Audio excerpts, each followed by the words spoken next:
안녕하세요. 사연에 빠지다의 DJ 민영입니다. 오늘 사연 속 복수는 지금까지 봐왔던 복수와는 조금 결과가 다르다고 하는데요. 마지막 반전이 기다리고 있으니 끝까지 함께 해주시고요. 오늘도 두 가지의 사연이 준비되어 있으니까 많이 기대해주세요. 그럼 오늘의 사연 시작해볼게요.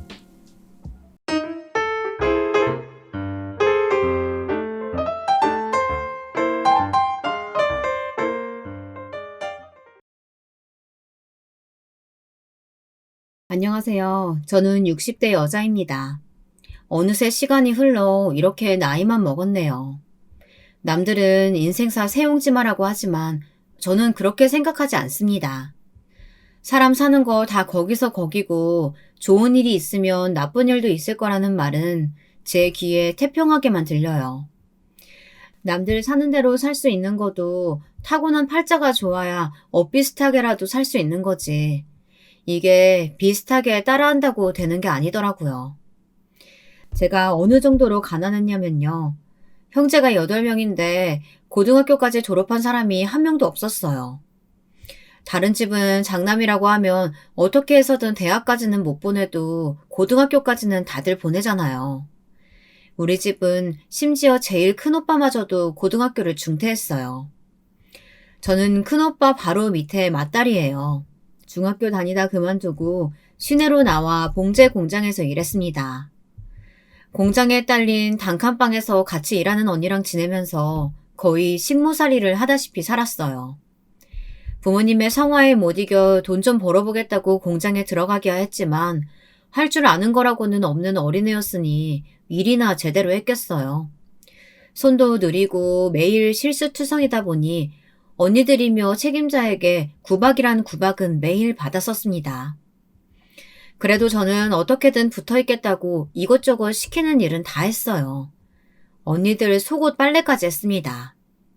그 시대에 세탁기가 있었겠어요. 따뜻한 물이 나왔겠어요. 매일 쭈그리고 앉아 찬물에 손을 담그고 빨래를 해대다 보면 손등이 다 까졌습니다.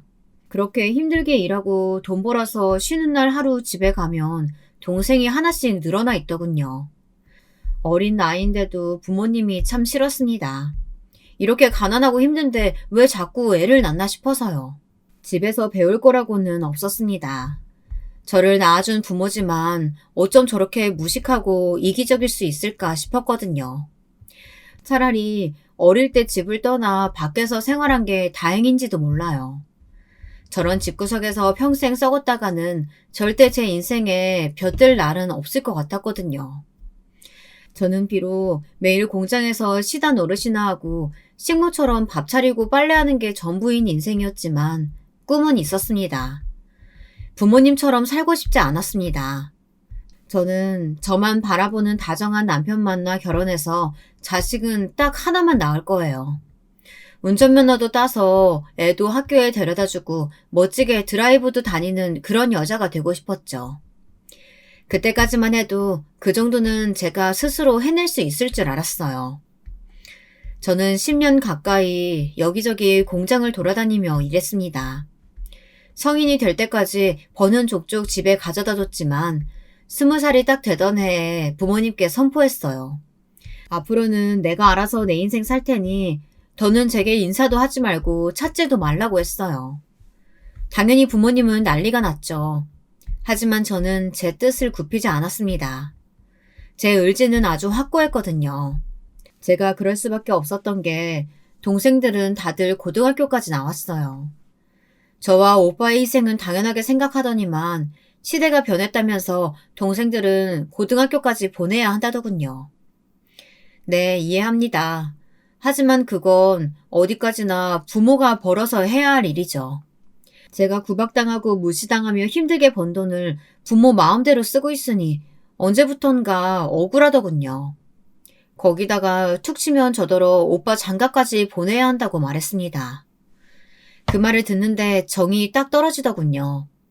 제가 어머니께 드리는 월급 외에 공장에서 조금씩 생기는 돈이 있었어요. 같이 살던 언니들이 공장에서 만든 옷을 조금씩 빼돌려서 따로 팔았습니다. 당시에 같이 살면서 제가 집안일이란 집안일은 혼자 도맡아 했으니 언니들이 제게도 그 돈을 나눠줬습니다.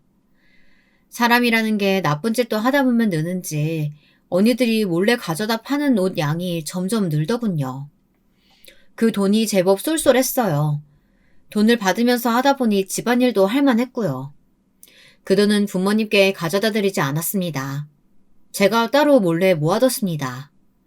근데 그걸 어머니가 어떻게 알고는 오빠 결혼할 때 저더러 좀 내놓으라고 하더라고요. 제가 딴 주머니 차고 있는 걸 안다면서요. 그러면서 한다는 말이 그 돈으로 오빠 집을 사주겠대요. 그 순간 제 머릿속에 종이 세게 치는 것 같았습니다. 소리도 들리는 것 같더군요. 지금이라도 빨리 도망가라고요. 저는 부모님께 절연 선언을 해버렸습니다. 부모님과 서로 모진말을 퍼붓고 집을 나온 저는 오히려 홀가분했습니다. 지금부터 저만 생각하면서 자유롭게 살 생각을 하니 걸음이 다 가볍더군요.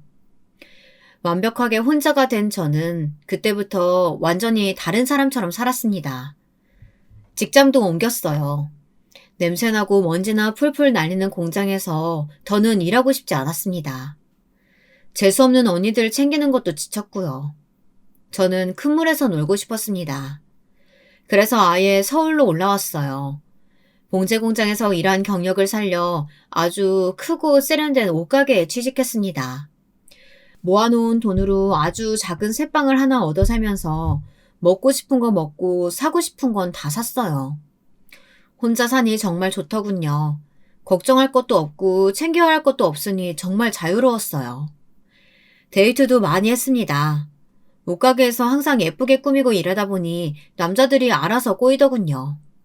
저는 일찍부터 사회생활을 한 덕분에 눈치가 빠르고 수완이 좋았어요.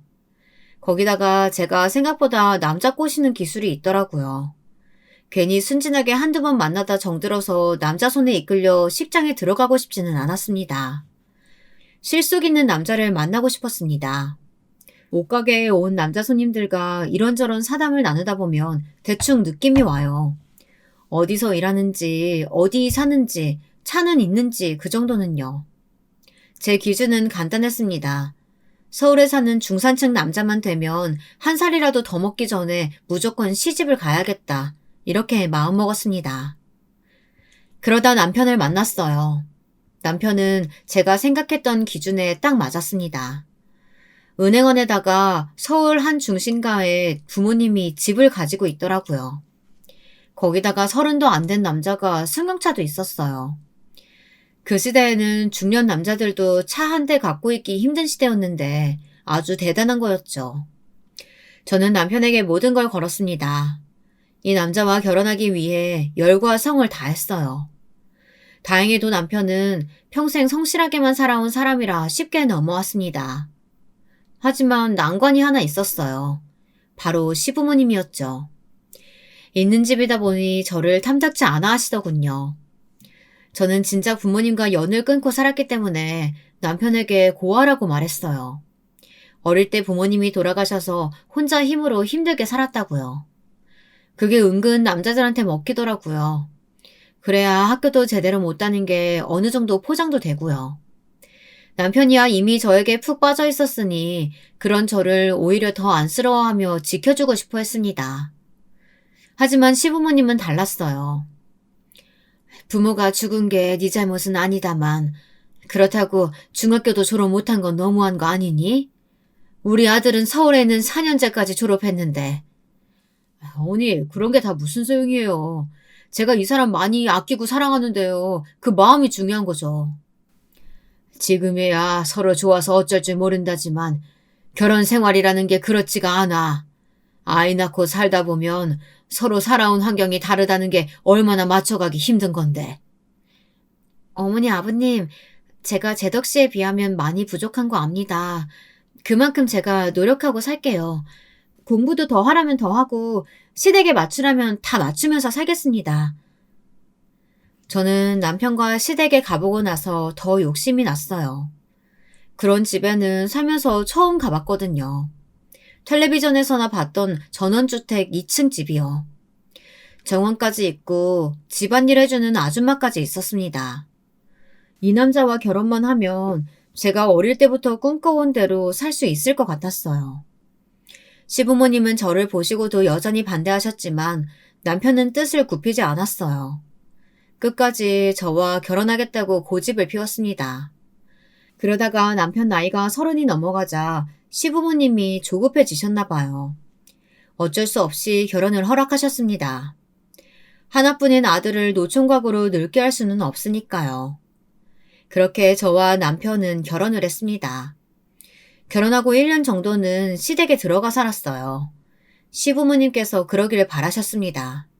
제가 워낙 배운 것도 없고 부족한 게 많아서 걱정이 되신대요. 이것저것 잘 배워서 당신들이 원하는 며느리상과 가까워지면 분가를 시켜주겠다고 하셨어요. 저는 잘하고 싶었습니다. 제 인생의 유일한 기회라고 생각했어요.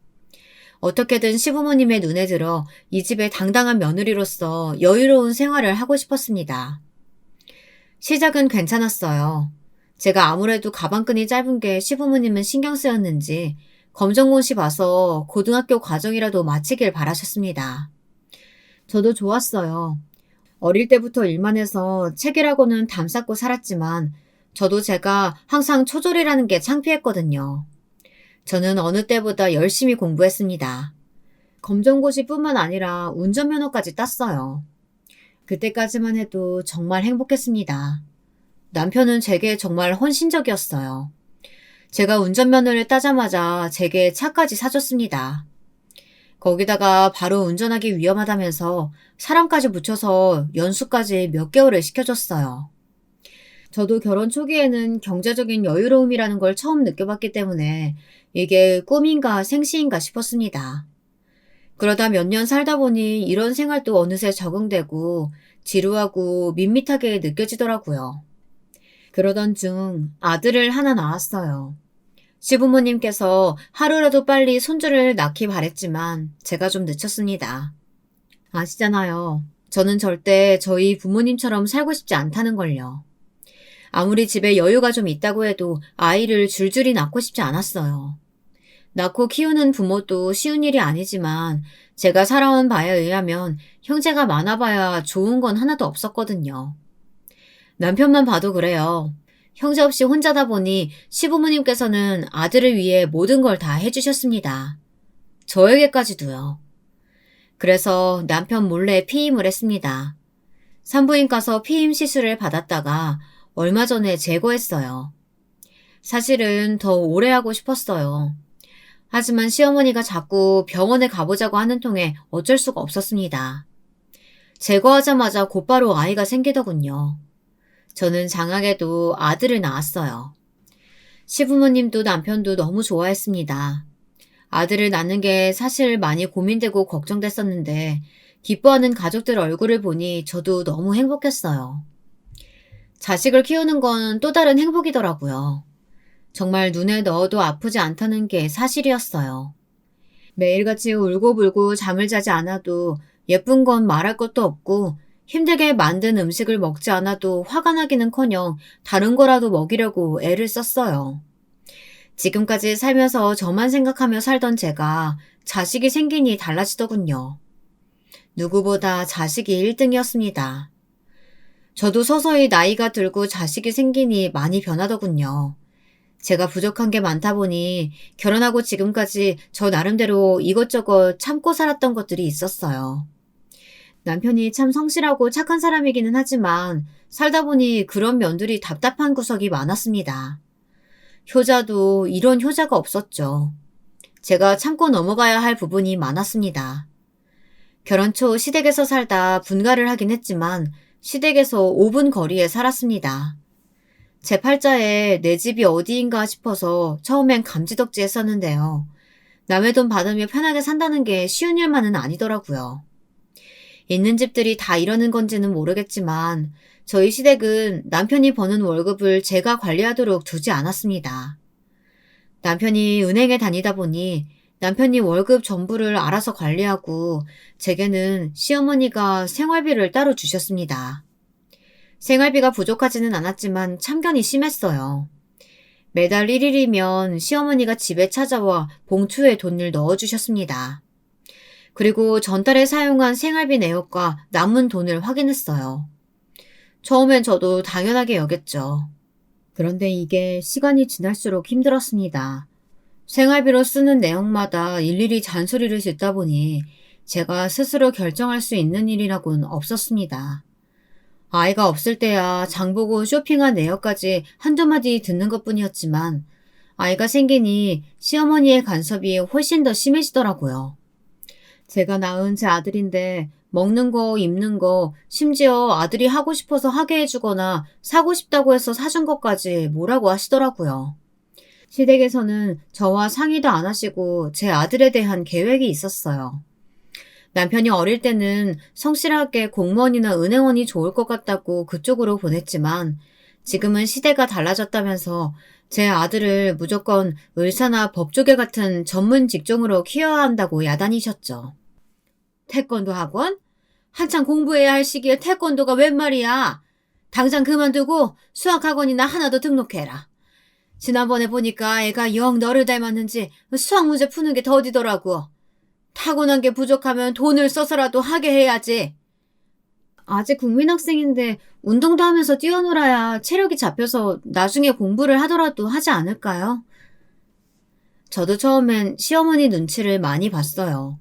제가 무슨 말만 하면 무식하네, 배운 게 없네 이렇게 소리부터 지르시니 주눅이 들었었죠. 얘가 이렇게 뭘 몰라요. 너는 이 동네 다른 엄마들은 안 보이니? 요즘은 국민학교 때부터 중학교 공부는 다 맞춰놔야 돼. 하긴 부모 없이 컸으니 네가 뭘 알겠니? 어머니야말로 예전 어머니 아들 키울 때만 생각하시는 거 아니에요?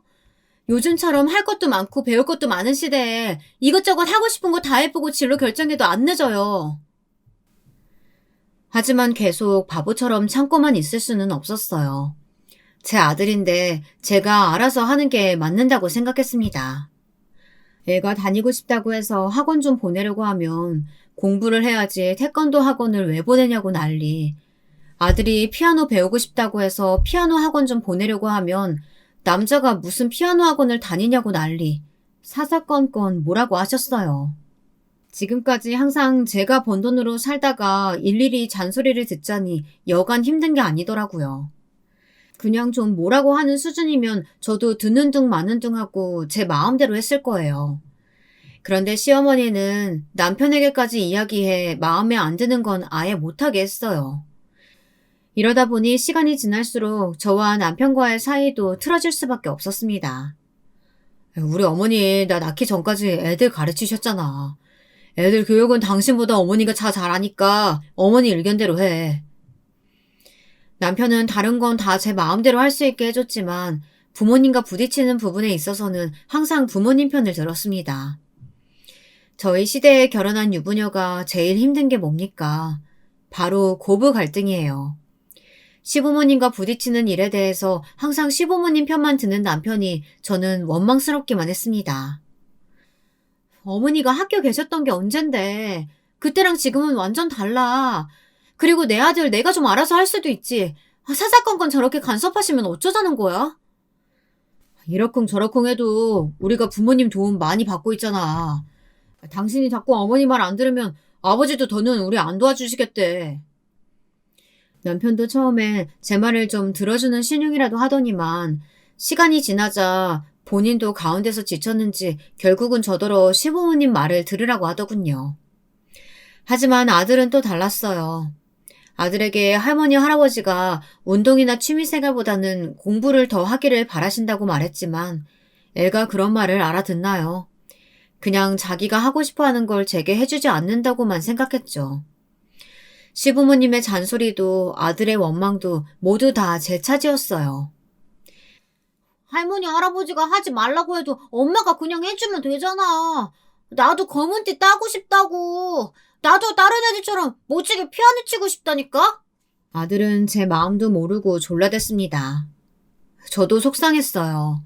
아들 하나 있는 거 하고 싶은 거는 다 하게 해주고 싶었으니까요. 저는 결국 시댁 몰래 일을 시작했습니다. 시댁에서 받는 생활비가 아무리 넉넉하면 뭐래요. 제 마음대로 쓸 수도 없는데요. 돈이 많이 필요한 것도 아니었어요. 아들이 다니고 싶어하는 학원, 그 학원 보낼 돈만 되면 됐습니다. 그래서 옷가게에서 점심시간에만 잠깐 일을 했어요. 옷가게 사장이 평소 잘 알고 지내던 언니라서 제 사정을 듣고는 일하게 해줬거든요. 예전에는 당연히 제가 일하는 걸 싫어하는 줄만 알았어요. 일을 쉬면 생활이 안 됐으니 절대 일을 그만둘 수가 없었으니까요. 그런데 팔자 좋게 생활비 받으며 살다 보니 잠깐 몇 시간 나와 일하는 게 너무 좋더군요. 집에 있을 때는 매일 만나는 사람이라고는 해봐야 시부모님이랑 남편밖에 없잖아요. 거기다가 시부모님은 저를 볼 때마다 무시하고 존중해주지도 않으셨어요. 그렇다고 제 속에 있는 이야기를 남편에게 할 수도 없었죠. 그러다 보니 남편과 대화도 줄었고요. 해봐야 재미없는 남편 회사 이야기만 주야장천 듣는 거였어요. 하지만 가게에서는 달랐습니다. 일하는 동안은 이 사람 저 사람 만나 재미있는 이야기도 나누고 돈도 벌고 일석이조였어요. 이제야 숨통이 좀 트이는 것 같았습니다. 그래서 알았어요. 제가 일을 해야 하는 사람이라는 걸 말이죠. 겉으로 보기엔 너무 좋죠. 착한 남편과 능력 있는 시부모님. 남들이 복에 겨웠다고 손가락질해도 사실 할 말은 없었습니다. 결혼 전에는 어떻게든 안정적인 가정을 꿈꿨으니까요. 저도 가게를 하나 하고 싶었습니다. 이제는 가난한 집딸도 아니고 봉제 공장에 다니는 공순이도 아니니 가게 하나 정도는 차릴 수 있지 않을까 이런 희망이 있었습니다. 남편에게 잘 이야기하면 들어주지 않을까 싶어서요. 그런데 남편 반응이 제가 생각한 반응이 아니었습니다. 좀 고지식하고 융통성은 없어도 착한 사람이라 제가 원하면 당연히 들어줄 줄 알았는데 굉장히 부정적으로 생각하더라고요. 내가 은행에서 제일 많이 하는 일이 뭔지 알아? 자영업자들 대출해주는 거야. 일반 월급쟁이보단 돈도 못 벌면서 사장이랍시고 여기저기 돈 빌려서 메꾸기만 바쁘다고. 자기가 몰라서 그렇지. 나 전에 옷가게에서 일할 때 얼마나 잘 팔았는데 단골도 많았어. 아들 학원비 벌겠다고 가게에서 일하는 거야 남편이 전혀 모르고 있었으니 제가 얼마나 옷가게에서 일을 잘하는지 이야기할 수는 없었지만 제가 옷가게 하나만 하면 잘할 수 있다는 뜻을 강력하게 내비쳤습니다. 하지만 남편은 끝까지 저를 믿어주지 않았어요. 나 아는 언니가 하는 옷가게 있잖아. 내가 생각만 있으면 언니가 한번 맡아서 해보라고 했는데 그거 내가 해보면 안 돼? 나 정말 잘할 자신 있어. 안 그래도 제가 가게 일을 잘 봐주다 보니 사장 언니가 제가 생각이 있으면 가게를 하나 맡아서 해보는 건 어떠냐고 말했거든요. 저는 당연히 솔깃했죠. 지금까지 아들 키우고 시부모님께 잘했으니 저도 이 정도는 요구할 수 있다고 생각했습니다.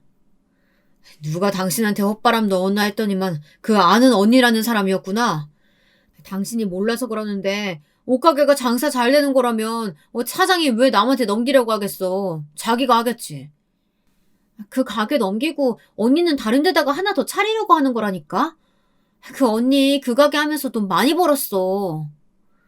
당신이 돈이 뭐가 필요하다 그래. 나 돈 잘 벌지. 시부모님이 아예 집에서 놀라고 알아서 생활비까지 주시는데 뭐가 더 필요하다고 그래. 괜한 짓 버려서 부모님 눈밖에 나지 말고 얌전하게 애나 잘 키워. 그게 당신이 할 일이야. 남자라는 게 원래 결혼하면 변한다는 거 저도 잘 압니다. 하지만 남편까지 저를 이렇게 무시할 줄은 몰랐어요.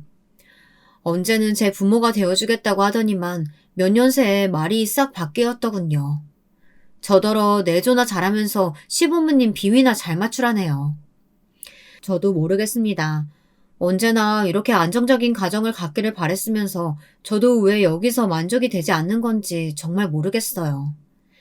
남편 말대로 돈 잘 버는 남편도 있고 능력 있는 시부모님도 있는데 왜 이렇게 답답하고 숨통이 조이는지 모르겠더군요.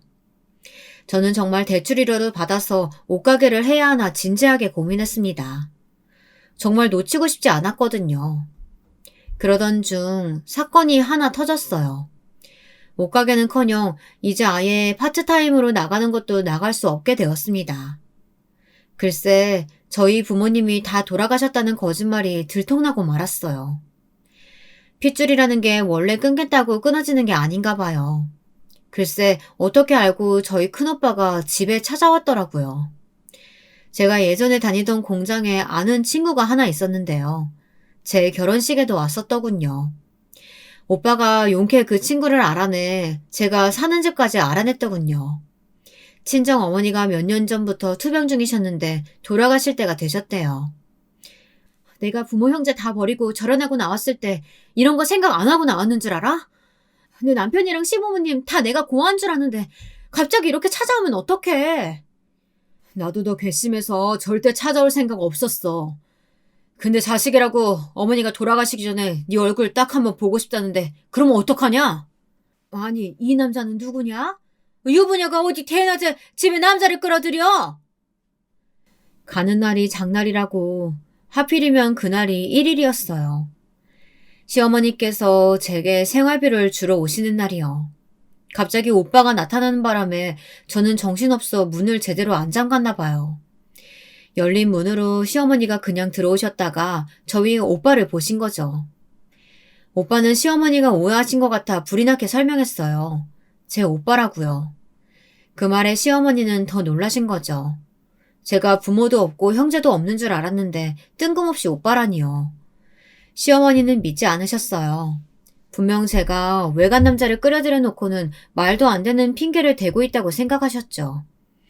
그날 밤 남편까지 집에 오고 나서야 오해는 풀렸습니다. 오빠가 남편과 이런저런 지난 이야기를 나누고 나서야 남편도 믿었었거든요. 그리고 저도 사실대로 이야기했습니다. 20살 때 부모님과 절연하고 나와 거짓말을 한 거라고요. 그러자 남편도 시어머니도 표정이 확 바뀌었어요. 내가 진작 알아봤다니까. 얘가 어른 말에 또박또박 말대꾸나 하고 항상 제멋대로 굴고 부모 없이 자라서 그런가 보다 했더니만 부모랑 등까지 지고 살 정도면 독하지 독한 거였어. 제 사정 들으시고도 어떻게 그렇게 말씀을 하세요? 어머니야말로 제가 줄줄이 동생에 가난한 부모 딸려있다고 했으면 결혼 허락하셨겠어요? 그나마 아무것도 없는 고아라고 하니 뒤늦게라도 받아주신 거잖아요. 당신, 우리 어머니한테 어떻게 그런 말을 해? 난 당신이 이런 사람일 줄은 몰랐어. 이렇게 자기밖에 모르는 이기적인 여자일 줄은 몰랐다고. 남편은 제게 실망했답니다. 아무리 부모가 가난하고 못 배웠다고 해도 어떻게 부모 형제를 버릴 수가 있냐고요. 그런 사람과 가정을 만들었다는 게 후회가 된다네요. 후회되긴 저도 마찬가지였습니다. 제가 뭘 그렇게 잘못한 건지 사실 모르겠어요. 남편도 결혼 전 제게 한 이야기를 하나도 지키지 않고 있으면서 제가 어차피 만나지도 않는 부모가 좀 없다고 한 게 뭐가 대수인가 싶었습니다. 그때부터였습니다. 저희 부부 사이에 금이 가기 시작한 건 말이죠. 남편은 은행에서 승진했습니다. 은행 본사로 가게 되면서 눈코 뜰 새 없이 바빠졌어요. 야근에 회식에 집에 있을 시간이 거의 없었습니다. 저는 어떻게든 관계를 회복해보려고 노력했지만 남편은 저를 아예 거들떠보지도 않았어요. 남편은 저를 아예 아내로 대하지도 않으면서 시부모님께 잘하기를 강요했어요. 남편이 그럴수록 저는 빗나갔어요. 아예 제멋대로 살았습니다. 저는 옷가게에서 일할 때 만난 사람들과 매일같이 어울려 다녔어요. 모임도 만들고 술도 먹고 신나게 놀았죠. 그제야 스트레스가 좀 풀리더군요. 그런데 제가 그만 술에 취해 씻을 수 없는 실수를 하고야 말았습니다. 제가 술이 좀 취하면 앞뒤 분간을 잘 못하더라고요. 취하면 취할수록 술을 더 먹었어요. 아들 학원 끝날 시간에 맞춰 데리러 가야 했는데 모임 사람들과 대낮부터 술을 마시고 놀다가 그만 아들을 데리러 가는 시간을 놓치고 말았습니다. 거기다가 모임에서 만난 남자와 함께 노래방에 갔다가 나와서 모텔까지 가고 말았어요. 저도 지금 생각하면 제가 왜 그랬는지 모르겠어요. 그 순간에는 그러고 싶었습니다. 남편이고 아들이고 다 지겨워서 내팽개치고 싶었거든요. 그날 난리가 났습니다. 당시에 핸드폰도 없을 때였어요. 아들은 학원 끝나고 나왔는데 제가 없으니 계속 기다리다가 학원에 부탁해 남편 회사로 연락을 한 거죠. 남편은 회의를 하다 말고 아들을 데리고 집에 왔습니다. 새벽까지 제가 들어오지 않자 경찰에까지 신고했더라고요. 제가 무슨 사고라도 당한 줄 알고요. 그러다가 저와 모임하는 사람들에게까지 모두 다 연락이 갔고 그날 저와 그 남자가 함께 사라졌다는 사실이 밝혀지고 말았습니다. 저는 아무 일도 없다는 듯 딱 잡아댔지만 남편은 믿지 않았어요. 저희 부부 사이의 신뢰는 결국 깨지고 말았습니다. 제가 다 망쳤습니다. 그날 이후 저와 남편 사이는 걷잡을 수 없이 나빠졌어요. 남편은 계속 이혼을 요구했고 저는 해줄 수 없었습니다. 바람까지 피워놓고 뻔뻔하게 이혼도 안 하겠다고? 왜? 그 남자가 당신 물주는 못 해주겠대? 그런 거 아니야. 정말 술에 취해서 딱 한 번 실수한 거야, 여보. 나 제발 용서해줘. 당신은 항상 그런 식이야. 어떻게 표정 하나 안 변하고 거짓말을 그렇게 잘해? 정말 소름 끼쳐서 하루도 같이 살고 싶지 않다. 제가 이혼도 안 해주고 집에서 나가지도 않자 결국 남편이 아들을 데리고 시댁으로 가버렸습니다. 저 같은 여자에게 아들도 맡길 수 없다고 하더라고요. 저는 어떻게든 관계를 회복해보려고 노력했지만 남편에게 통하질 않았어요. 저는 하다하다 시부모님에게도 사정했습니다. 어머님, 아버님, 제가 죽을 죄를 지었어요. 정말 죄송합니다. 하지만 우리 아들 엄마는 저잖아요. 제 아들 봐서라도 한 번만 용서해주세요. 네? 배 아파 나왔다고 다 어미가 아니야. 너 같은 어미는 차라리 없는 게 나아. 하루라도 빨리 둘이 이혼하고 그 집에서 나가라. 꼴도 보기 싫으니까. 저는 별의별 소리를 듣고도 그 집에서 버텼습니다. 매일 집으로 이혼 소장이 날라왔지만 다 찢어버렸어요. 제 잘못을 모르는 건 아니었지만 한 번의 실수로 모든 걸 다 잃을 수는 없었습니다. 그런데 얼마 뒤 이상한 소리가 들렸어요. 남편에게 여자가 있다더군요. 남편이 얼마 전부터 웬 여자랑 제 아들이랑 식당에서 밥도 먹고 쇼핑도 한대요. 저는 어이가 없어서 시댁으로 쳐들어갔습니다. 그런데 이 말이 사실이었어요. 웬 여자가 시댁 거실에 다소곳이 앉아있더라고요. 제 아들을 옆에 앉히고요. 저는 순간 이상이 날아가 그대로 그 여자의 머리끄덩이를 잡았습니다. 그러자 시부모님도 남편도 저를 잡아 여자에게서 떼어놓더군요. 저는 어떻게 이럴 수 있느냐고 아직 제가 버젓이 있는데 뭐 하는 짓이냐고 소리를 질렀어요. 그러자 남편은 아주 메모찬 얼굴로 저를 쏘아보았습니다. 당신 아들 어미 없는 애로 키우고 싶어? 지금이라도 이혼하고 떠나. 그러면 위자료라도 몇 푼 챙겨줄 테니까. 그딴 거 필요 없어. 당신이야말로 저 여자 뭔데? 도대체 저런 여우 같은 애는 어디서 데려왔냐고. 알고 보니 그 여자는 남편과 아주 오래전부터 알던 여자더라고요. 미국에 유학까지 갔다 온 여자래요. 저와는 근본부터가 다른 여자였죠. 그런 여자가 애딸린 유부남 뭐가 좋다고 들러붙었나 했더니만 미국에 유학 가기 전 남편과 한번 맞선을 봤었대요. 시부모님도 아주 마음에 들어하고 여자 쪽도 좋아했는데 남편이 거절해서 이어지지 않은 사이랍니다. 마침 얼마 전 여자가 이혼하고 미국에서 돌아왔는데 남편이 있는 은행까지 찾아왔대요. 다시 만나고 싶다고요. 어디서 포장하고 앉았어. 그래봐야 당신 유부남이고 저녀는 상간녀야. 어디서 마누라가 두는 시퍼렇게 뜨고 있는데 내 아들 앞에 저런 년을 들이대. 아이고 저거 무식한 거 봐라. 내가 어쩌다 저런 거머리 같은 년을 며느리로 얻어서는. 네, 어머니 저 거머리 맞아요. 나는 절대 이혼 못 해주니까 그렇게 계속 불륜 저지르든지 말든지 당신 알아서 해. 저는 절대 이혼해줄 생각이 없었습니다. 그날 이후 시어머니며 시아버지까지 매일같이 찾아와 제 아들 생각해서라도 이혼을 해달라고 했지만 해줄 수 없었어요. 제가 어떻게 키운 아들인데 엄한 년한테 뺏길 수는 없었습니다. 내가 너 처음 봤을 때부터 마음에 안 들었어. 어떻게 해서든 너랑 결혼한 건 말렸어야 했는데 결국은 네가 내 아들 인생 망치는구나. 어머니 됐어요. 저런 여자랑 상대할 필요도 없어요. 당신이 이혼해주든 말든 상관없어. 어차피 당신이랑 나는 지금처럼 떨어져서 남녀으로 살면 되니까. 바람 피운 주제에 어디서 큰 소리야? 너랑 나는 남남이어도 상관없지만 내 아들 못 줘. 내 아들 내놔. 하나밖에 없는 자식 새끼 내팽개치고 바람 피우다 걸린 게 어디서 아들을 내놔라 말아야. 네 얼굴 다신 보고 싶지 않으니까 다신 내 앞에 나타나지 마. 저는 어떻게든 아들이라도 데리고 나오려고 난리를 쳤지만 제가 무슨 힘이 있겠어요. 남편이랑 시부모님이랑 작정하고 저를 내쫓았는데요. 제가 살던 집도 저 모르게 팔아버려서 하루아침에 갈 데도 없었습니다. 지금 당장 이혼 서류에 도장만 찍으면 위자료라도 주겠다는데 남편 하는 짓이 괘씸해서 저는 절대 이혼해주고 싶지 않았습니다. 제가 이혼 서류에 도장을 찍는 순간 그 불려시 같은 년이 남편이랑 곧바로 살림을 차릴 텐데 그 꼴만은 절대 보고 싶지 않았거든요. 제 노력에도 불구하고 얼마 뒤에 남편이 바로 그 상간녀랑 아예 합쳤다네요. 제가 어떻게 알았냐고요? 남편에게 연락이 왔습니다. 낳기만 하면 엄만 줄 알아? 아들 버려두고 연락도 한 번 안 하면서 이혼까지 안 해주면 어쩌자는 거야? 진주 씨가 우리 아들 안쓰러워서 안 되겠다고 자기가 친아들처럼 잘 키워주겠대. 그러니까 지금 당장 이혼해. 웃기고 있네. 그 여자가 당신이나 내 아들 사랑해서 그러는 것 같아? 그게 다 당신네 집 돈 보고 그러는 거야. 네가 그런 년이니까 세상 다른 여자들도 다 너랑 똑같은 줄 알아?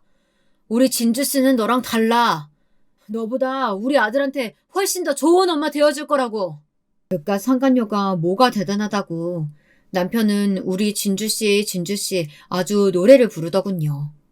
저는 금방 제 아들 찾으러 갈 테니 기다리라며 남편에게 자신있게 퍼부었지만 사실 걱정이 이만저만이 아니었습니다. 저야 돌아갈 친정도 없으니 처음부터 혼자 다시 시작해야 했어요. 부모님과 인연 끊고 집을 나왔을 때와 사정이 같았습니다.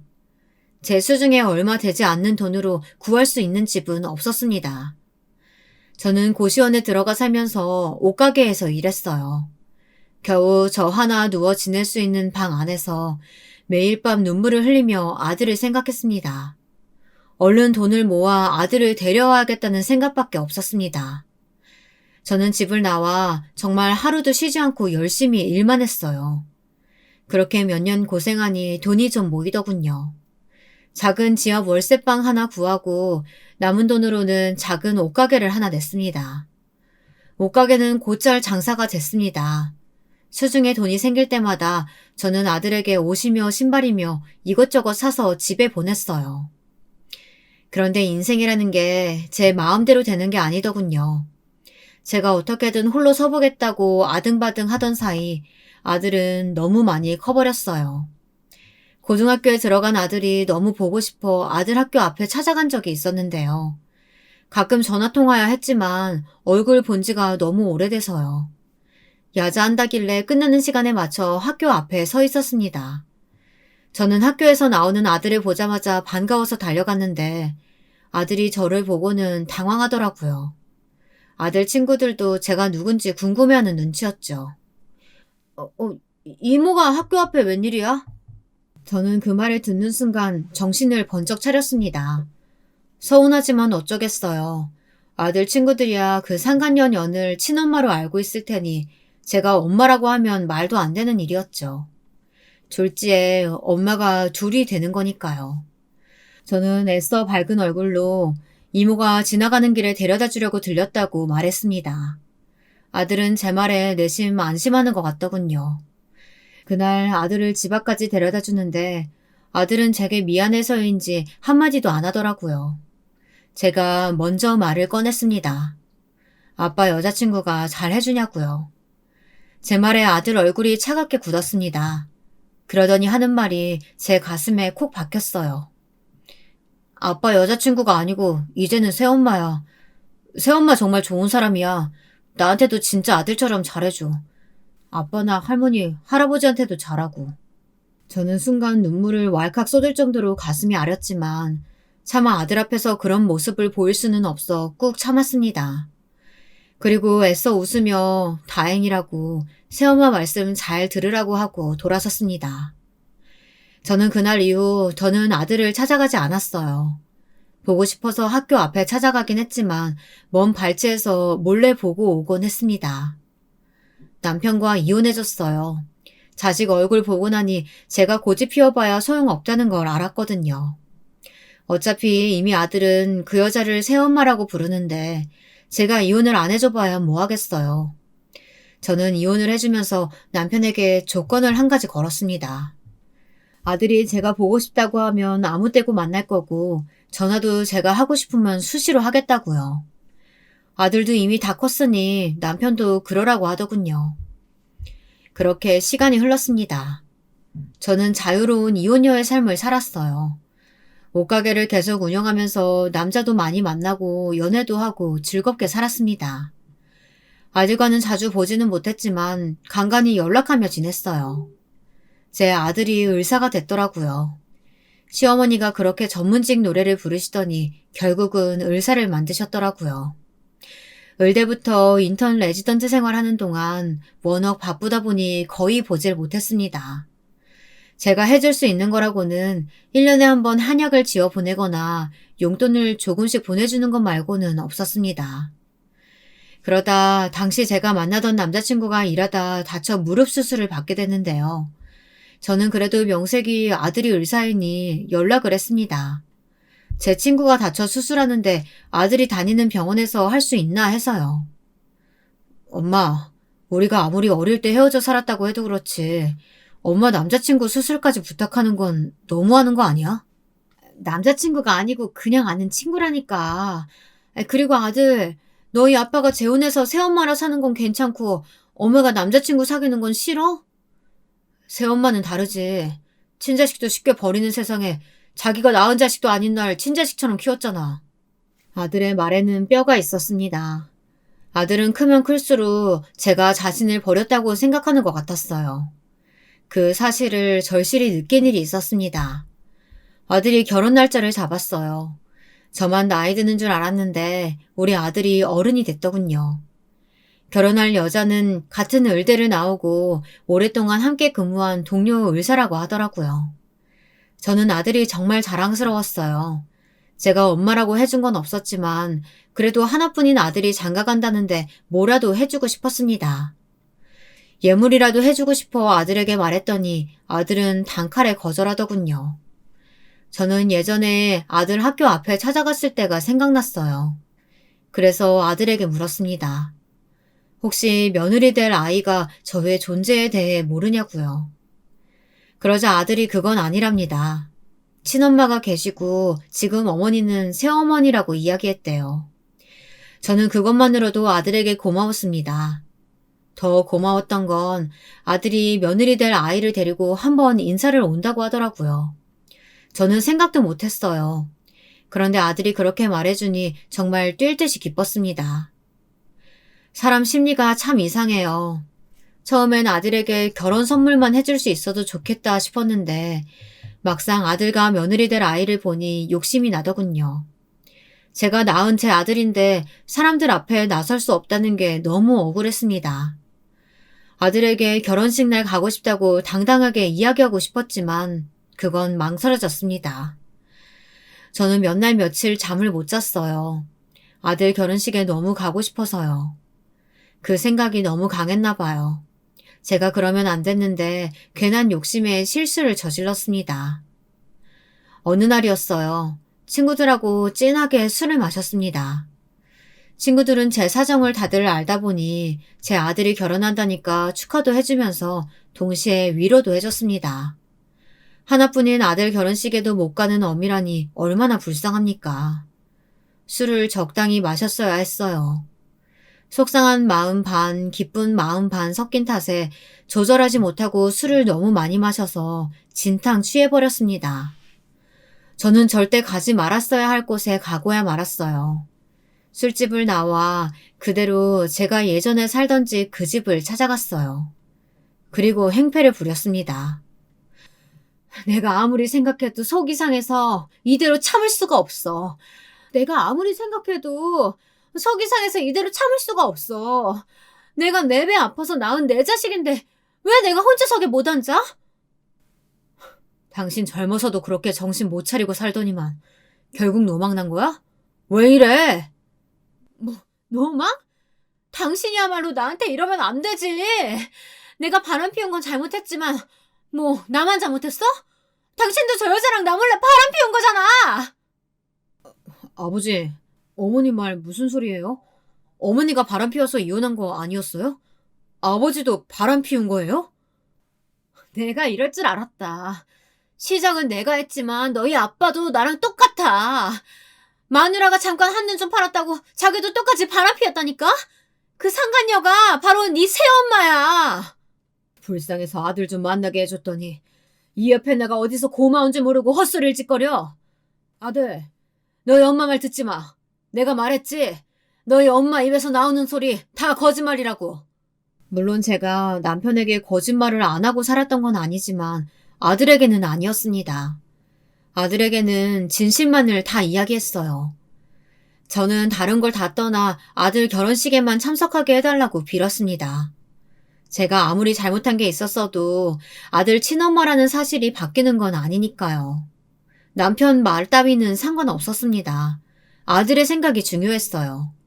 저는 아들에게 다시 한번 물었습니다. 엄마가 네 결혼식에 가면 안 되느냐고요. 아들은 잠시 고민하는 것 같더니만 재수없는 상간녀 그녀는 얼굴을 바라보더군요. 착한 제 아들이 아무래도 지금까지 키워준 저 여자가 마음에 걸리나 보더군요. 엄마 마음 모르는 건 아니지만 나도 새어머니가 내 혼주석에 앉는 게 맞다고 생각해. 엄마가 나를 낳아주기야 했지만 지금의 나를 있게 한 건 새어머니야. 저는 하마터면 그 자리에 주저앉을 뻔했습니다. 너무 서러워서요. 순간 저는 분노가 치밀었습니다. 이대로 물러서기엔 배알이 꼴려서 안 되겠더군요. 그런데 남편은 저를 쫓아냈습니다. 미친 여자가 늙어서까지 따라다닌다고 소리까지 치면서요. 그날은 어쩔 수 없이 또 쫓겨났지만 도저히 속이 뒤집혀서 가만히 있을 수가 없더군요. 저는 복수하기 위해 아들의 결혼식장에 갔습니다. 소주를 한 병 비우고 미리 준비해둔 예쁜 한복을 차려입었어요. 결혼식이 시작되고 양가 어머니가 화촉 점화를 하려던 순간 저는 무대 위로 뛰어 올라갔어요. 웃기고들 있네. 내가 신랑 엄마거든? 저는 신랑 어머니 자리에 서 있는 그 상간녀년을 무대 위에서 밀어버렸습니다. 그러자 남편이 놀라서 뛰쳐나와 제게 소리를 지르더군요. 미쳤냐고요.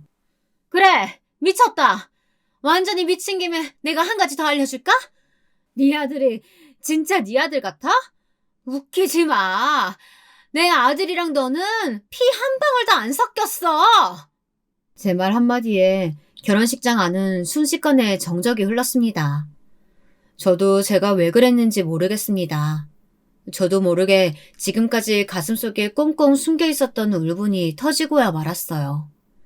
사실 확실한 건 아니에요.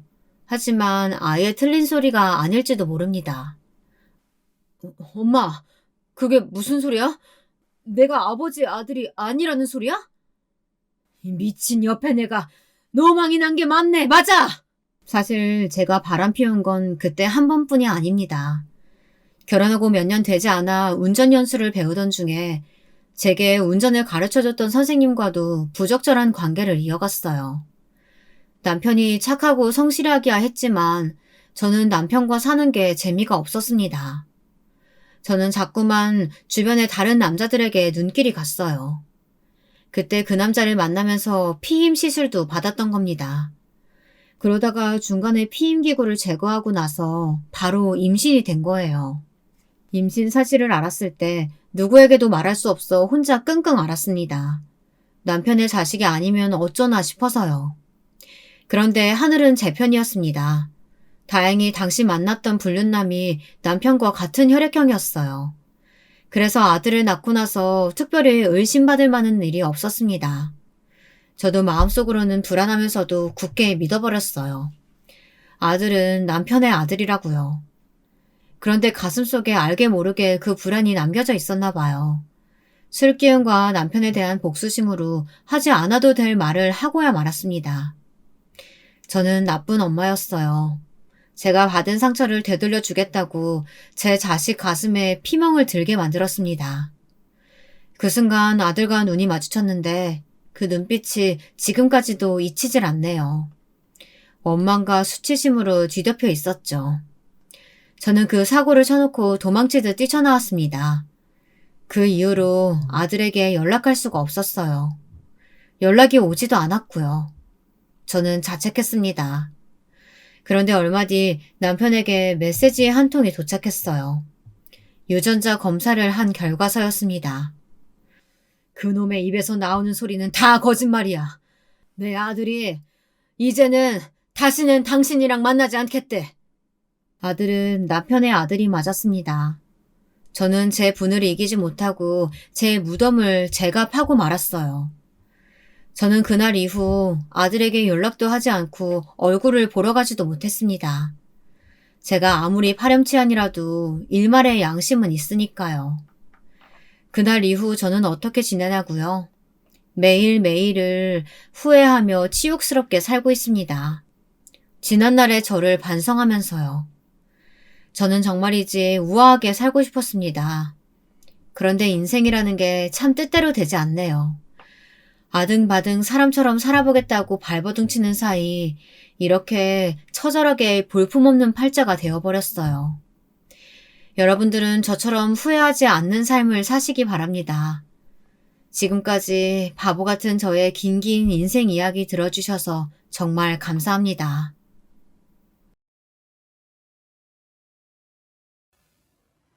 안녕하세요. 저는 곧 마흔을 앞둔 30대 후반의 돌싱녀입니다. 저에게는 어린이집을 다니는 사랑스러운 딸이 하나 있습니다. 오늘은 저의 인생에서 가장 로맨틱했고 또 위험했던 순간에 대해 이야기를 해보고자 합니다. 많은 분들의 사연을 듣다가 용기를 내어 털어놓는 이야기이니 미숙한 글솜씨더라도 양해 부탁드릴게요. 먼저 제가 어떻게 이혼녀가 되었는지부터 말씀드려야겠죠. 저는 서울은 아니지만 제2의 도시라고 불리는 큰 도시에서 자랐습니다. 아버지는 회사를 다니시고 어머니는 가정주부셨던 저희 집은 형편이 넉넉하지는 않았지만 그렇다고 많이 가난한 것도 아니어서 남들 다니는 피아노 학원, 주산학원, 서예학원 등을 다니면서 평범한 학창시절을 보냈습니다. 저는 무사히 중고등학교를 졸업해 제 고향에 있는 대학 경영학과를 졸업했습니다. 그리고 대기업은 아니지만 나름 탄탄한 중견기업에 취직을 했어요. 처음 시작하는 회사 생활에 떨리기도 하고 걱정도 됐지만 막상 출근을 하자 다들 친절하게 잘 챙겨주시고 또 의외로 제가 주량이 세서 회식 자리도 즐겁게 잘 넘기며 지내게 되었습니다. 대학을 다니면서 편의점이며 빵집 아르바이트 등을 해보긴 했지만 따박따박 월급이 나오는 직장 생활은 처음이라 저축 계획도 세우고 용돈으로 치마 정장이나 바지 정장 등을 쇼핑하면서 나름 신이 났던 기억이 납니다. 회사에서 저는 회계부에 있었는데 가끔 마케팅부와 합동 회식을 하고 나면서 마케팅부 신입사원과 친해지게 되었습니다. 저보다 2살이 어렸던 그 남자 직원은 저에게 취미가 뭐냐고 해서 영화 보는 걸 좋아한다고 하자 그럼 같이 영화관을 가자고 하더군요. 그렇게 저는 그 마케팅부의 연하남과 연애를 시작하게 되었습니다. 그 사람이 바로 제 전 남편이었어요. 저는 그 사람과 6개월 정도 데이트를 하다가 하루는 맛있는 보쌈집이 있다고 해서 굴보쌈을 먹으러 갔습니다. 그 사람이 소주를 시켜서 저도 못 먹는 술이지만 그날따라 한 잔 마시고 싶어서 같이 마시다 보니 머리가 깨질 듯이 아프더군요. 제가 머리가 아파서 몸을 못 가누자 그는 걱정을 하면서 잠시 쉬고 가자고 하더군요. 그렇게 저희는 근처 모텔에 들어가게 되었습니다. 저는 순진하게도 잠시 쉬어간다는 말에 숨은 의미가 있을 수도 있다는 것을 미처 생각하지 못하고 그렇게 그와 하룻밤을 보내게 되었습니다. 지금 생각하면 바보였나 싶을 정도로 그때는 순진했던 것 같아요. 그렇게 밤을 보내고 다음날 눈을 떴을 땐 그 사람이 제 곁에 옷을 거의 입지 않고 누워있는데 눈앞이 아찔했습니다. 물론 사귀는 사이이긴 했지만 그래도 너무 경솔했던 것은 아닐까. 이대로 이 사람이 나를 모른 척하면 어쩌지 하는 생각이 들더군요. 그렇지만 그 사람은 곧 잠에서 깨서는 저에게 같이 콩나물 해장국을 먹으러 가자고 하면서 제가 더 좋아졌다고 했어요. 그렇게 저는 제 생애 첫 연애를 회사 동료와 하면서 사랑을 키워갔습니다. 그런데 그와 그렇게 밤을 보내고 얼마쯤 지났을 때 갑자기 속이 답답하고 머리가 어지러운 것을 느꼈습니다. 어쩐지 몸이 처지는 것 같기도 하고 기운도 없고요. 그러고 보니 이번 달 생리를 건너뛰었다는 게 번뜩 생각이 나더군요. 등에서 식은땀이 흘렀습니다. 깜짝 놀라서 근처 약국으로 뛰어가 임신 테스트기를 해보니 아니나 다를까 2줄이었습니다. 저는 어떻게 해야 할지 갈팡질팡하다가 일단 근처 산부인과로 달려갔어요. 초음파를 해보니 임신 6주더군요. 초기라서 조심해야 한다고 했습니다. 저는 그 길로 당시 남자친구에게 전화를 해서 임신 소식을 말했고 그 사람은 아기를 떠나보낼 수 없다고 하면서 저에게 청혼을 했습니다. 그렇게 우리는 서로에 대해 충분히 알지 못한 채 속도 위반으로 결혼을 하게 됐습니다. 비록 배가 불러 하는 결혼이었지만 저는 웨딩 플래너와 열심히 상담하며 식장도 잡고 웨딩 촬영도 하면서 특별한 결혼식이 될 수 있도록 애썼죠. 많은 사람들의 축복을 받으며 결혼했고 가까운 일본 오키나와로 신혼여행도 다녀왔습니다. 아직도 오키나와 해변에서 새로 산 비키니를 입고 조금 나온 배를 만지면서 수영을 하던 그때 그 행복한 기분이 잊혀지지 않을 만큼 저의 신혼생활은 행복했습니다. 남편은 출산을 앞두고 1년 휴직을 하게 된 저에게 딸기를 사다 주기도 하고 선물이라며 장미를 한 송이 사오기도 했습니다.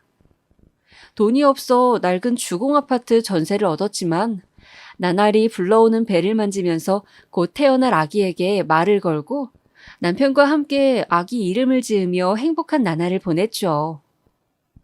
그러나 서로 너무 짧은 시간 만남을 가져서인지 그런 꿈 같은 시간은 오래가지 않더군요. 남편은 술을 좋아하는 사람이었고 저에게 잘하려고 했지만 시도 때도 없이 불러내는 친구들 모임만 5개가 넘었습니다.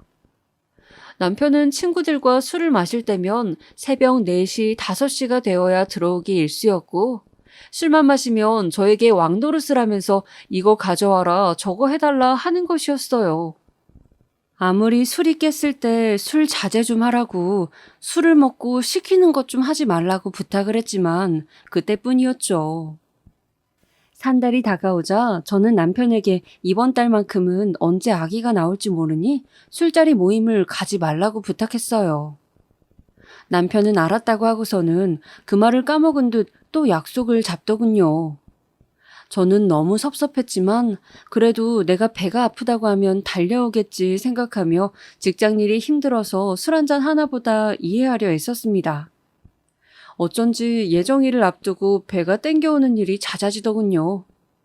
아직 1달이나 남았는데.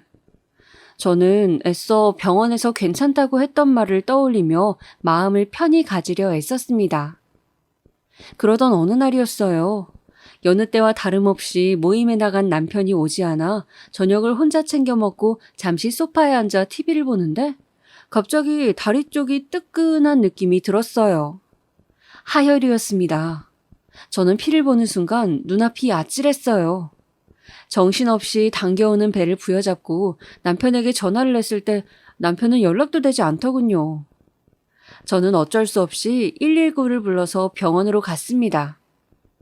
수화기로 119 버튼을 누르는 손가락이 덜덜 떨리던 게 아직도 기억이 나네요. 그렇게 저는 긴급 수술을 하게 되었죠. 너무 위급한 상황이라 수술을 해야 하는데 수술 동의를 해줘야 할 남편은 연락도 되지 않았습니다. 어쩔 수 없이 시부모님께서 달려와 사인을 해주셨죠. 그렇게 힘들게 아이를 낳고 수술 후 깨어나 보니 남편은 그때서야 고주망태가 되어 병원으로 왔더군요. 병원 의자에 기대어 술에 취해 자고 있는 남편의 얼굴을 보면서 저는 부하가 치밀어 올랐고 또 여자로서 가장 힘들고 또 행복한 순간에 술에 취해 있는 이 사람을 믿고 앞으로 어떻게 살아가야 하나 너무 서럽고 속상했습니다. 그래도 그런 우여곡절 끝에 제 뱃속에서 나온 내 새끼는 세상 그 어떤 값비싼 보석과도 바꾸지 않을 만큼 예쁘고 또 예쁘더군요. 이래서 어른들이 눈에 넣어도 아프지 않다고 말하나 싶었습니다. 그렇게 병원에 며칠, 조리원에 며칠 산후조리를 하고 집으로 아기를 데리고 돌아와서 그 후로 저의 독박 육아가 시작되었습니다. 엄마 혼자 오롯이 아기를 다 케어하는 것을 요즘 그렇게 말하는데요. 옛날에는 남편이 외벌이로 생계를 책임지고 아내가 육아와 살림을 맡는 것이 당연했지만 요즘은 남녀평등 교육을 받고 자란 세대라 저는 당연히 조금은 남편의 몫도 있어야 한다고 생각했습니다. 더군다나 저 역시 일을 아예 그만둔 것이 아니라 1년 휴직 상태였으니까요. 그러나 남편은 언제부턴가 집에 오면 응애응애 밤낮 없이 울어대는 갓난쟁이를 쳐다보지도 않고 방에 틀어박혀 컴퓨터로 게임을 하고 저를 무시하기 시작하더군요. 회사 일 스트레스를 네가 알기나 하냐면서 하루 종일 집에서 쉬는데 집이 왜 엉망이냐고 짜증을 냈습니다. 저는 밤낮으로 우는 아기를 혼자 돌보느라 편하게 머리 한 번을 못 감고 화장실조차 편히 가지 못하고 아기를 안고 볼일을 보던 때였습니다. 당연히 제 끼니도 못 챙겨 먹기 일쑤였고 설거지통에는 채 씻지 못한 아기 젖병이 가득했죠. 그렇게 1년을 아기가 통잠을 잘 때까지 저는 혼자 모든 것을 감당해야 했습니다. 손목은 이제 보호대 없이 아기를 안을 수 없을 만큼 상했고 아기띠를 너무 해서 척추 5번에 협착이 생겼다고 했고 잇몸에는 풍치가 왔다고 했습니다. 산후조리를 제대로 못해서 그런 것 같다고 하더군요. 온몸이 아팠고 모든 것이 너무 서럽고 힘들었습니다. 가끔 친정엄마가 들여다보러 오시면 저는 동네 카페에서 커피를 한 잔 시키며 겨우 한숨 돌리곤 했죠. 한 번은 머리도 감지 못하고 갑자기 생긴 자유시간에 미용실을 갔더니 미용사가 그러더군요. 머리 안 감고 이렇게 지저분하게 다니시냐고요. 딱 봐도 미혼의 젊은 미용사 아가씨더군요. 저는 그 순간 너무 당황해서 아무 말도 못했지만 머리를 자르고 돌아오는 길에 혼자 눈물을 글썽였던 기억이 납니다. 머리를 못 감는 애엄마 사정을 몰라주는 게 서러워서요. 어쩌다 내가 머리 한번 편하게 못 감는 신세가 되었나. 그렇게 제 가슴에는 서러움이 쌓이고 있었어요. 남편은 연애 때는 같이 노는 죽이 맞아 즐겁고 좋았던 사람인데 결혼 후 의무가 늘어나자 조금이라도 본인 힘든 일이나 희생은 절대 하지 않으려는 사람이라는 게 너무 정이 떨어지더군요. 시댁에서는 막내라 그렇다고 감싸기만 하고요. 그러다 결정적인 사건이 터졌습니다. 저희가 새로 전셋집을 옮겨서 집들이 겸 남편 친구들이 왔던 날이에요. 저는 아기 때문에 피곤해서 일찍 아기를 재우러 방에 누웠다가 아기가 겨우 잠들자 오랜만에 맥주나 한잔 해야겠다 싶어 다시 거실로 나가려던 참이었어요. 야야, 너 그때 걸렸냐? 뭐? 언제? 왜 그때 말이야. 아기 태어나던 날 우리 같이 노래방 갔었잖아. 아, 그날 진짜 물이 죽였는데, 그치?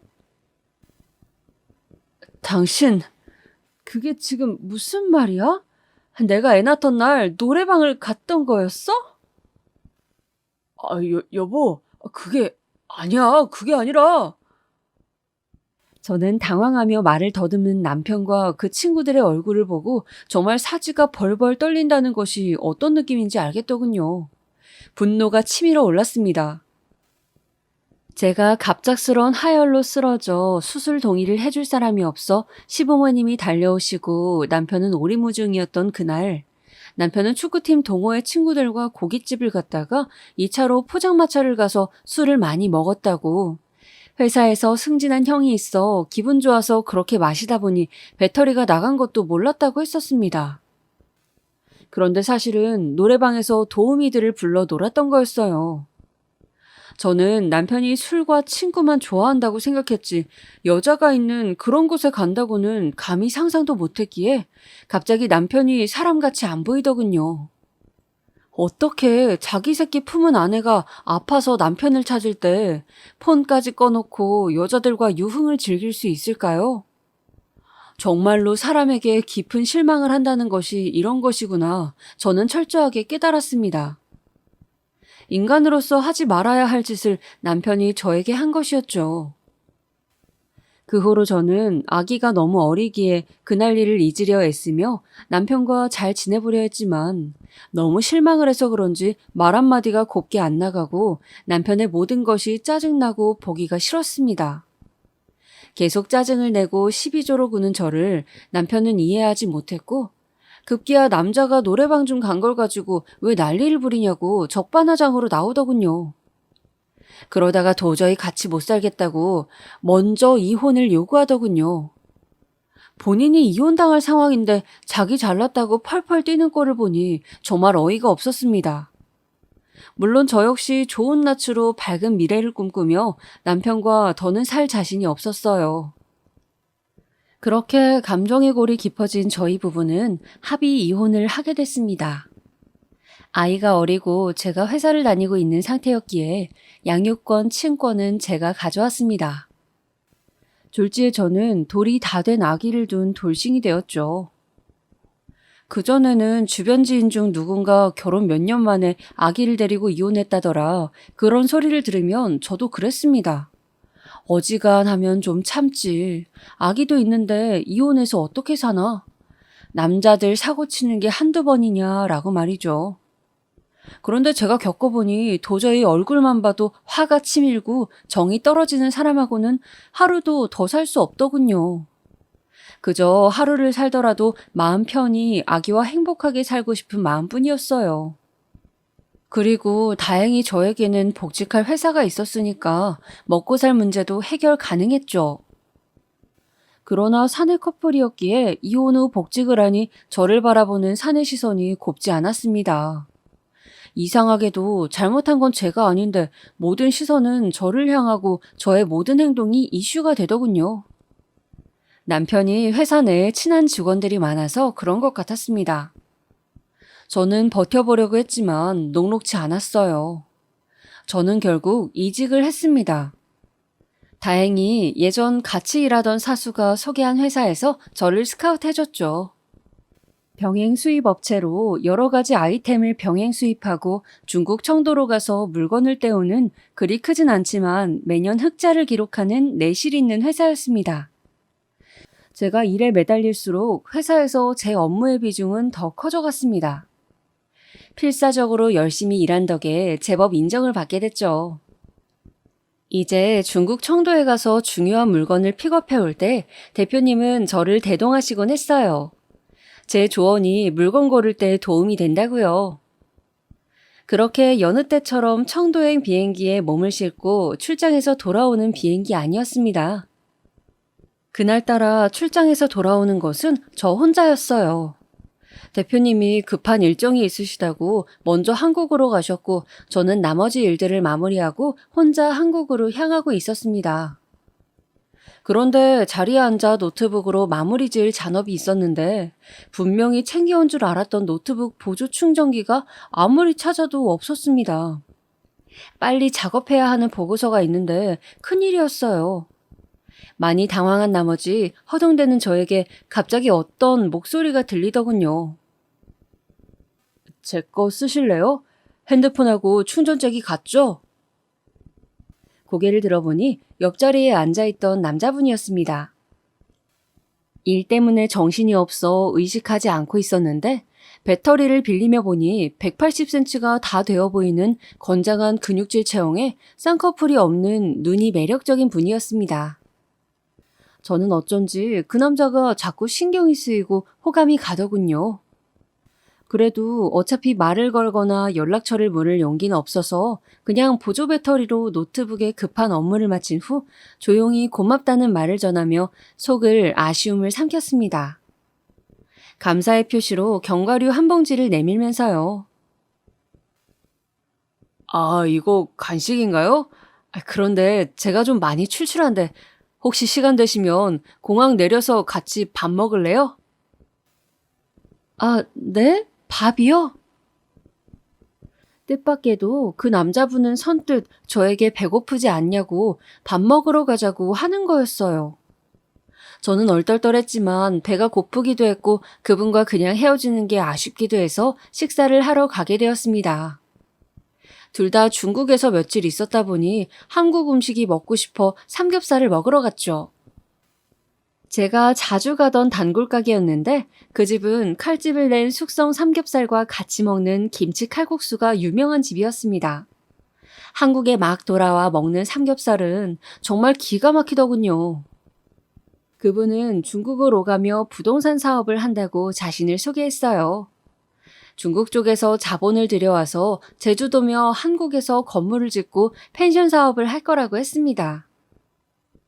누가 봐도 호감 가는 인상의 재력가라 인기 많으시겠다고 하자 그 남자는 일만 해서 아는 사람도 없다고 멋쩍게 웃더군요. 저는 그 웃음이 순박해 보여 더 정이 갔습니다. 중국을 오가며 업무를 본다는 점에서 저희는 동질감을 느껴 이런저런 이야기를 한참 했어요. 술이 들어갈수록 즐겁고 또 그 사람이 잘생겨 보이더군요. 그렇게 즐거웠던 식사가 끝나고 헤어지면서 그분은 또 보자며 자신의 명함을 줬습니다. 그 후 저는 아이를 키우며 일주일에 한 번 정도 그 남자와 데이트를 했습니다. 그분은 재력가답게 아주 비싼 외제차를 타고 데이트를 할 때면 예약을 해야지만 갈 수 있는 고급 식당으로 절 데려갔습니다. 때로는 선물이라며 명품을 사주기도 하고요. 저는 처음에는 부담스럽다고 거절하기도 하고 무리해서 저도 대접을 하기도 했는데 그분은 이런 걸 돌려받으려고 대접하는 게 아니라고 그저 웃는 모습이 좋아서 그렇다고 쑥스러워 하시더군요. 그리고 괜찮다면 서로 부담 없이 남친, 여친 하자고 조심스레 제안을 하시는 거였어요. 그렇게 저희는 자연스럽게 사귀게 되었습니다.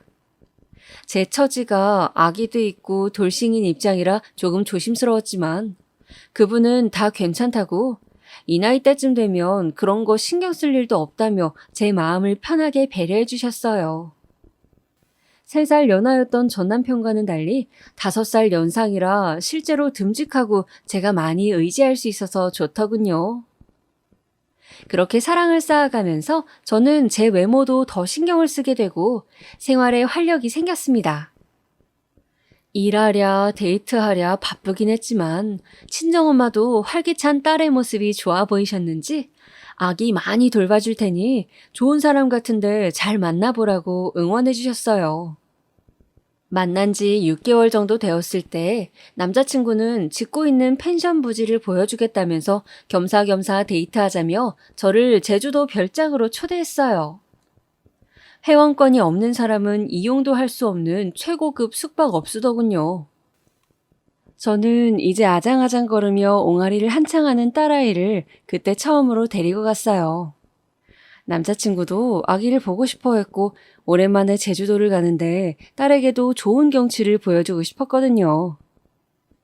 이제 엄마뿐 아니라 좋아, 싫어 등의 말도 잘하고 아장아장 잘 걷는 3살 딸아이의 부쩍 자란 모습을 보니 지나가는 시간이 아쉽기도 하고 일하느라 아기 곁에 많이 있어주지 못했다는 슬픔도 함께 들었습니다. 이혼을 하고 난 후 항상 모든 생각의 끝에는 내가 이혼을 하지 않았다면 어땠을까라는 후회인지 미련인지 알 수 없는 감정들이 항상 들었습니다. 그리고 그럴수록 지금 내가 혼자였다면 더 외로웠겠지 싶었죠. 남자친구가 옆에 있고 또 그 사람 형편이 나쁘지 않아 함께 누릴 수 있는 모든 것이 좋았습니다. 사실 제주도를 오기 전날 남자친구가 갑자기 밤 11시에 저희 집 앞에 왔다면서 잠시 보고 싶다고 하는 것이었어요. 저는 당황했지만 기분이 좋았습니다. 한 번도 이렇게 서프라이즈로 찾아온 적은 없었거든요. 그래서 급히 옷매무새를 만지고 마침 그날 자고 가시기로 했던 친정엄마한테 아기를 부탁하고 집 앞에 있는 남자친구의 차로 갔어요. 남자친구는 잠시 드라이브를 하자더니 저를 근처 호숫가로 데리고 갔습니다.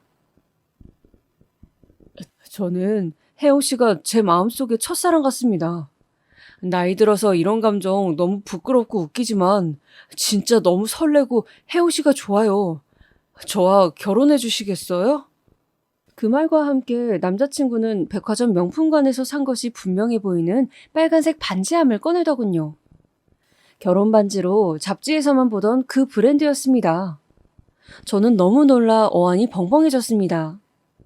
너무 빠른 것 같기도 하고 총각인 이 사람이 너무 성급한 건 아닐까, 나는 아이가 있는데 등등 여러 생각이 스치며 머릿속이 복잡해졌어요.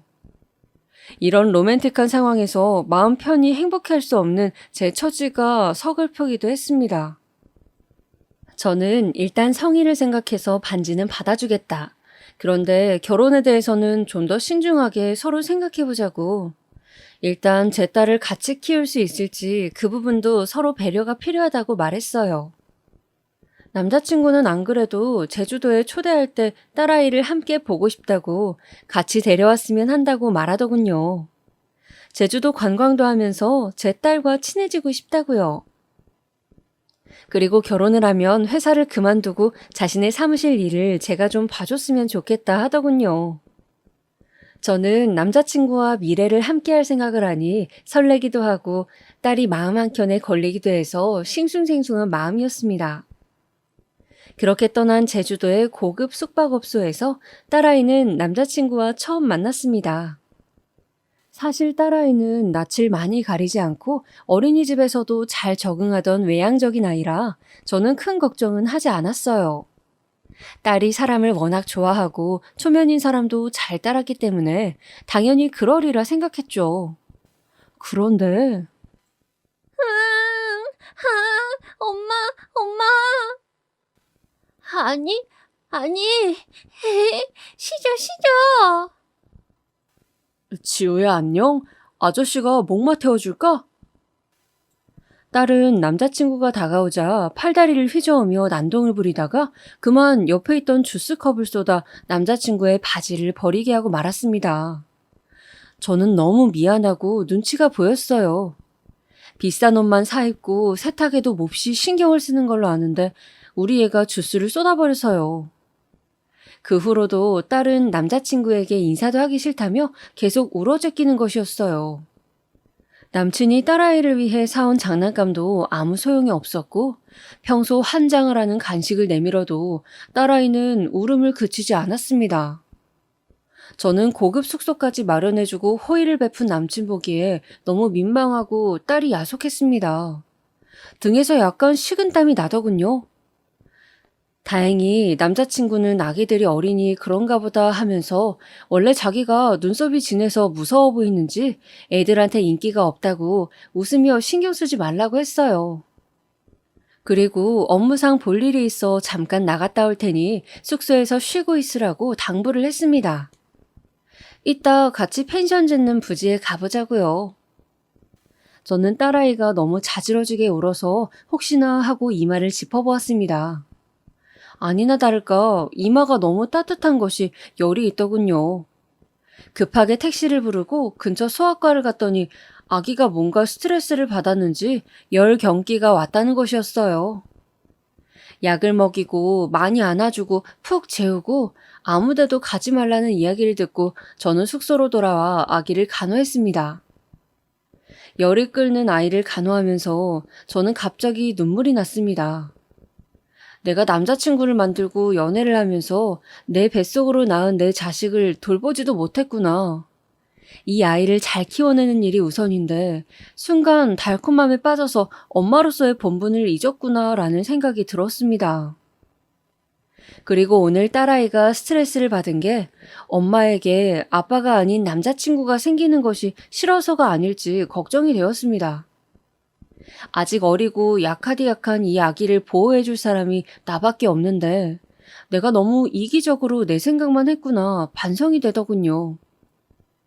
지금은 재혼을 생각할 때가 아니라 내 딸을 더 챙길 때라는 마음이 아픈 아이를 보고 있자니 확고해지더군요. 뭔가 울고 있는 딸을 보는데 내 눈에 씌어져 있던 콩깍지가 확 벗겨지는 느낌이었습니다.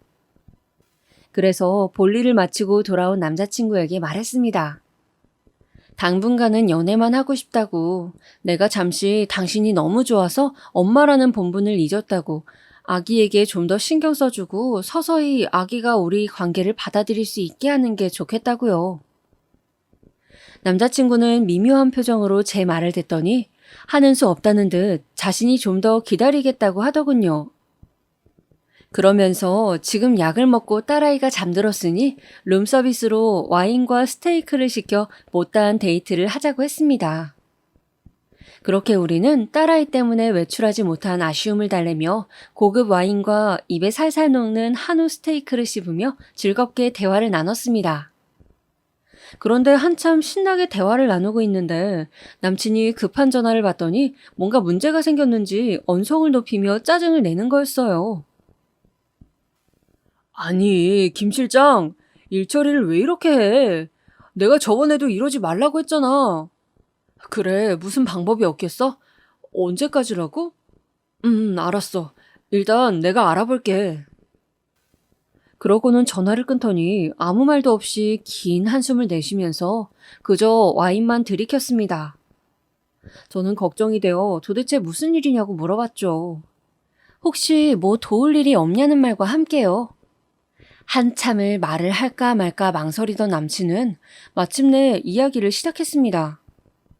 회사에 급하게 자금을 조달할 일이 있는데 지금 중국 정부에서 외국어로 돈을 붙이는 것에 제한을 둬서 돈이 묶여서 한 달 정도 융통할 1억 정도가 부족하다는 거였죠.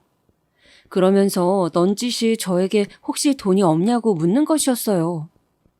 저는 갑자기 돈 이야기가 나와서 당황했지만 이 사람이 그동안 나에게 보인 마음이 있는데 어떻게든 도와주고 싶어서 제가 융통할 수 있는 돈은 현실적으로 1,000만 원 정도인데 그 정도 돈이라면 도움이 되겠냐고 물었습니다. 남친은 비상 상황이라 1, 2천이라도 좋으니 당장 좀 돌려달라 하더군요. 남자친구 본인 돈도 묶여 있는데 정 안 되면 그거라도 깨야겠다고 하면서요. 전 부동산 일을 하는 사람이 생각보다 융통할 자금이 없는 것이 좀 이상했지만 뭐 1,000만 원 정도는 그동안 저에게 선물 공세했던 명품 선물들 가격 정도 되는 돈인지라 비상금으로 가지고 있던 1,000만 원을 내일 집으로 돌아가면 붙여주기로 했습니다. 남친이 많이 급한지 인터넷 뱅킹이나 폰뱅킹은 안 되냐고 했지만 제가 게으른 탓에 공인인증서 갱신 기간이 지나 은행으로 방문해야지 이체가 가능했거든요. 그렇게 저는 둘러보기로 한 펜션 공사 현장에도 가보지 못하고 종일 아기 간호만 하다가 그냥 다음날 비행기를 타고 남친보다 먼저 집으로 돌아왔습니다. 모처럼 제주도 여행이었는데 남자친구도 무척 아쉬워했지만 아이가 아팠으니 별 수 없었죠. 간신히 아픈 딸아이를 데리고 집으로 돌아오니 손주가 아프다는 소식에 걱정이 된 저희 친정엄마가 집으로 와 계셨습니다. 집으로 돌아와 은행에 간다고 나서려고 하니 엄마가 나가는 김에 백화점 좀 다녀오라고 하셨어요. 엄마는 다음 주에 동창회에 갈 건데 마땅한 가방이 없다며 남자친구가 선물했던 가방을 내보이며 이거 딸아이가 끌고 다니며 놀다가 가방 가죽 모서리가 끼었다고 AS 받는 게 좋겠다고 하셨습니다. 저는 은행 가는 길에 들르겠다고 하고 집을 나섰죠. 은행 가는 길에 백화점이 있어 먼저 들러서 가방 브랜드 매장을 찾아 AS 접수를 했습니다.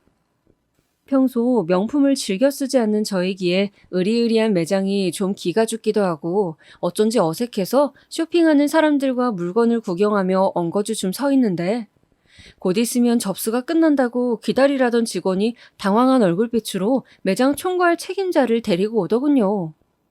그러더니 그 매장 매니저라는 사람이 저를 보면서 고객님, 이 가방은 죄송하게도 저희 브랜드 제품이 아닙니다. 라고 말하는 거였어요. 저는 너무 당황해서 그게 무슨 말이냐고 했는데 직원은 앵무새처럼 저희 본사 제품이 아니니 AS가 안 된다고 하는 것이었어요.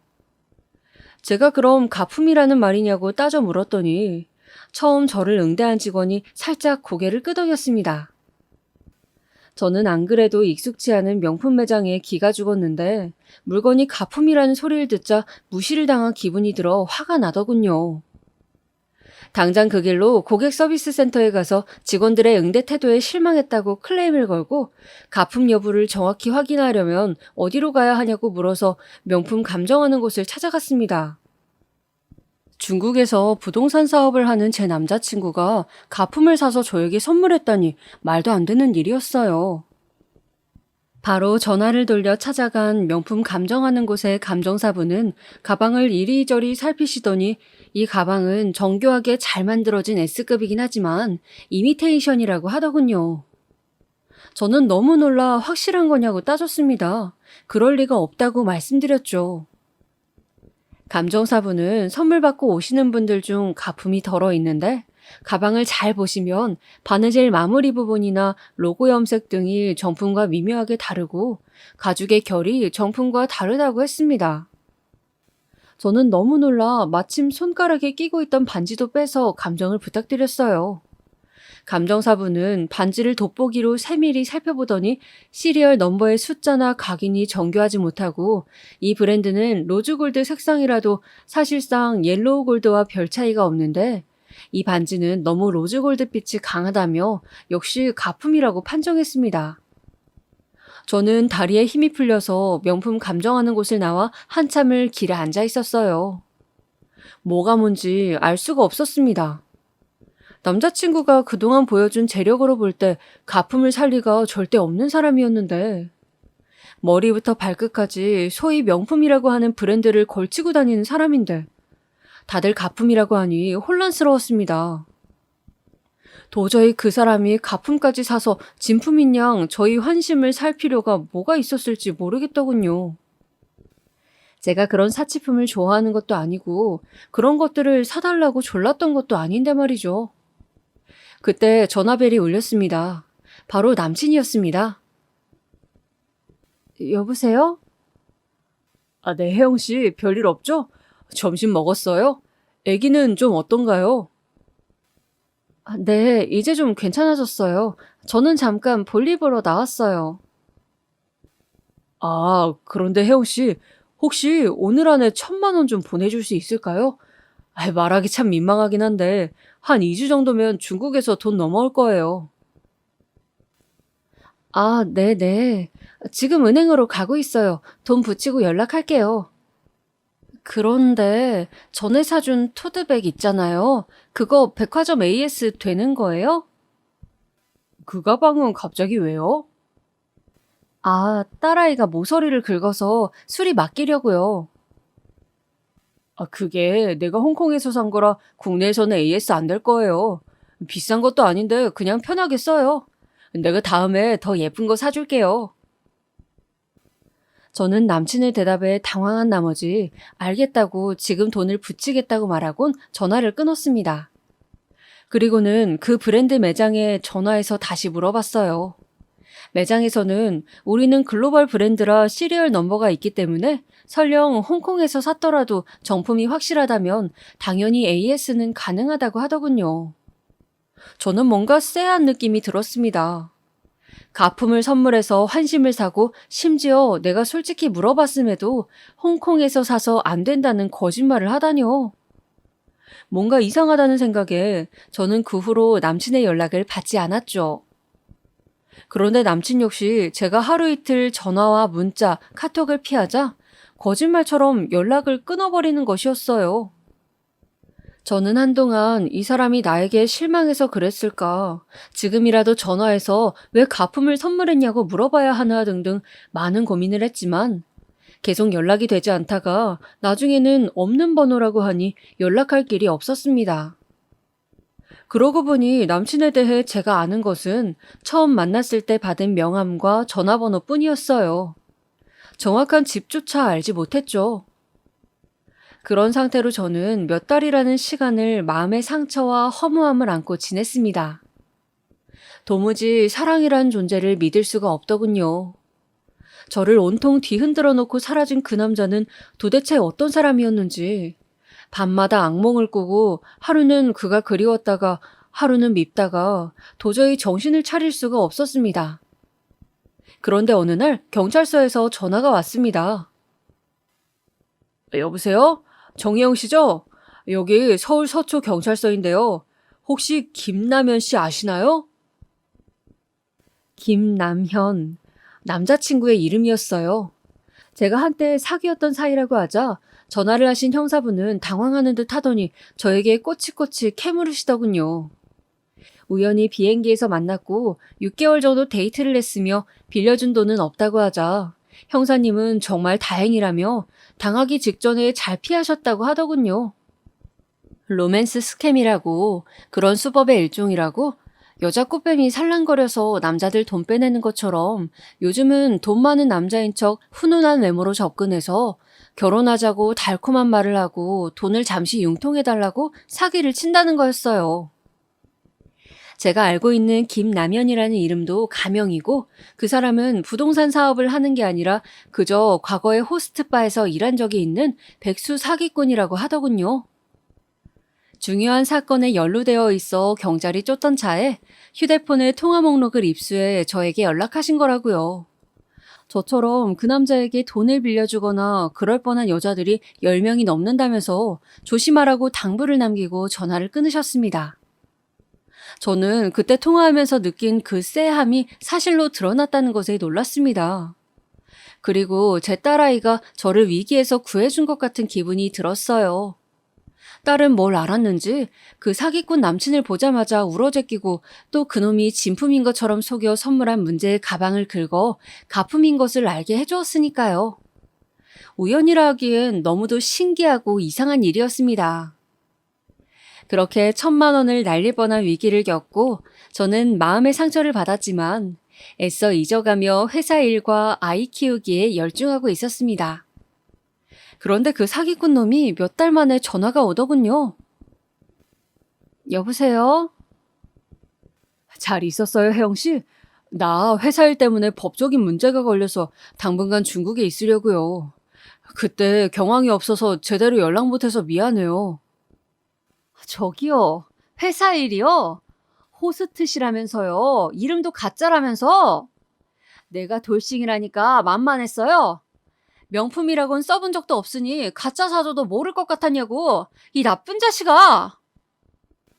뚜. 제가 대뜸 소리를 지르자 그 사기꾼 자식은 빛의 속도로 전화를 끊어버리더군요.